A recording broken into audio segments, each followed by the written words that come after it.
Comment passer du niveau bon en anglais au niveau très bon en anglais? Le niveau bon en anglais, c'est quoi? C'est le niveau où vous arrivez à parler l'anglais, même si parfois vous hésitez, vous cherchez un peu les mots et vous suivez des vidéos en anglais, vous écoutez l'anglais, vous comprenez l'essentiel. Si la personne parle lentement ou n'utilise pas un vocabulaire avancé.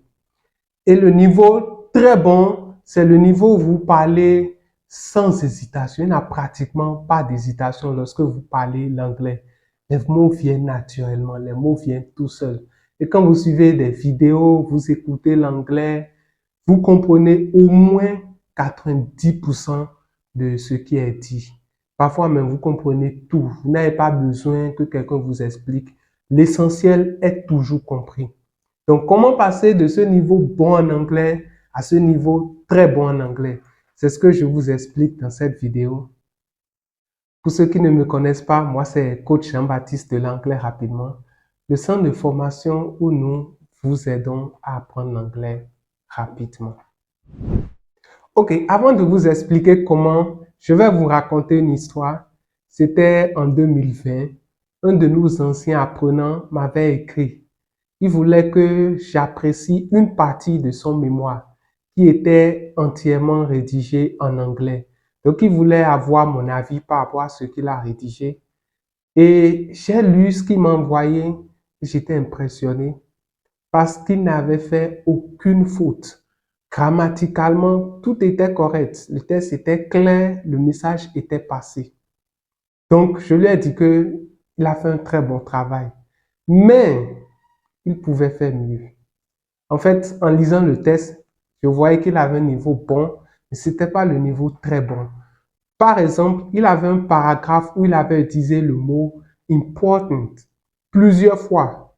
Donc, je lui ai dit que c'était pas approprié. Je pense que je me rappelle pas exactement de quoi il s'agissait parce que ça fait longtemps, mais c'était quelque chose lié à la santé. Donc, je pense qu'il disait que il avait une maladie qui était importante dans une région et donc c'était important de réagir par rapport à ça. C'est causé par tel facteur qui est important. Donc, il a utilisé comme ça plusieurs fois le mot important. Mais il aurait pu utiliser des synonymes. Il aurait pu dire crucial, vital, capital, essential, paramount. Il y a beaucoup de mots qu'il aurait pu utiliser, mais à chaque fois, il a répété important, important. Et c'était comme ça avec d'autres parties du texte. Et c'est ça, en fait, qui montre qu'il avait un niveau bon et non un niveau très bon. Celui qui a un niveau très bon, il va utiliser différents mots. Et c'est justement là le secret pour passer du niveau bon au niveau très bon. Il vous faut enrichir votre vocabulaire. Il vous faut trouver d'autres manières d'exprimer la même idée. Lorsque vous faites cela, ce qui va se passer, c'est que quand vous écoutez l'anglais, même si la même idée est exprimée de différentes manières, vous allez comprendre. Et vous allez moins hésiter en parlant parce que vous connaissez différentes manières d'exprimer la même idée. Ce conseil que je vais vous donner est très important, surtout si vous voulez passer un test international comme le TOEIC, le TOEFL ou encore l'IELTS ou même n'importe quel test en anglais. Tous ces tests utilisent les mêmes stratégies pour piéger les apprenants. Lorsque vous prenez, par exemple, l'écoute, on va vous faire écouter un audio, peut-être une dame a un problème, on lui demande depuis combien de temps elle a ce problème. Et elle va répondre, It started a fortnight ago. Et on vous demande, OK, depuis combien de temps elle a ce problème? Il y a 3 options. 1 day ago, 1 week ago, 2 weeks ago. La bonne réponse, c'est 2 weeks ago. Parce que fortnight signifie 2 weeks. Mais vous n'avez pas un vocabulaire large. Vous ne connaissez pas fortnight. Donc, vous avez peut-être choisi autre réponse. Et c'est comme ça qu'il vous piège. Et c'est pareil avec le speaking ou le writing. On peut vous poser une question banale. What do you like to do in your free time? Et dans votre réponse, vous allez utiliser free time plusieurs fois, ce qui va faire que vous aurez une autre moyenne, peut-être 12 sur 20. Et ça se passe tout le temps avec certains apprenants avec qui nous travaillons. Ils disent, j'ai pas compris la note qu'on m'a donnée. C'était une question simple, une question banale. J'ai bien répondu. Pourquoi j'ai eu cette note? Ça me fait un peu sourire parce que je sais ce qui s'est passé. Ils ont utilisé un vocabulaire basique, ils ont utilisé les mêmes mots plusieurs fois. Quelqu'un qui a un niveau avancé ne va pas utiliser free time plusieurs fois. Il va plutôt utiliser des mots, des expressions comme leisure time, spare time, time off.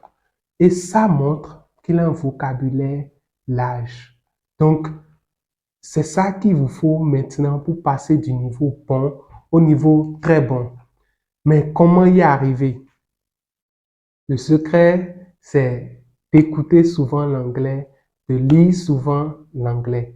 Et lorsque vous faites ça, vous allez découvrir des mots. Quand vous allez les rechercher, vous allez voir que, en fait, ce sont des mots que vous connaissez. Enfin, vous connaissez la signification. Vous pouvez découvrir un mot comme peculiar et vous recherchez et vous trouvez que ça signifie weird, c'est-à-dire bizarre. Ou encore, vous découvrez un mot comme affluent et vous recherchez et vous trouvez que ça veut dire tout simplement rich, c'est-à-dire riche. Donc, voilà ce qu'il vous faut faire. Écoutez souvent l'anglais, lisez souvent l'anglais et cela va vous permettre d'élargir votre vocabulaire, pouvoir discuter de manière fluide avec n'importe qui ou comprendre l'essentiel, presque 90%, même plus de tout ce que vous écoutez en anglais. Ok, et si vous voulez rapidement élargir votre vocabulaire, je vous recommande de suivre cette vidéo.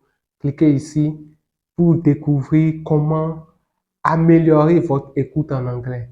En suivant la vidéo, vous allez voir que j'ai partagé une stratégie qui vous permet de combiner la lecture et l'écoute pour rapidement améliorer votre écoute et surtout votre vocabulaire.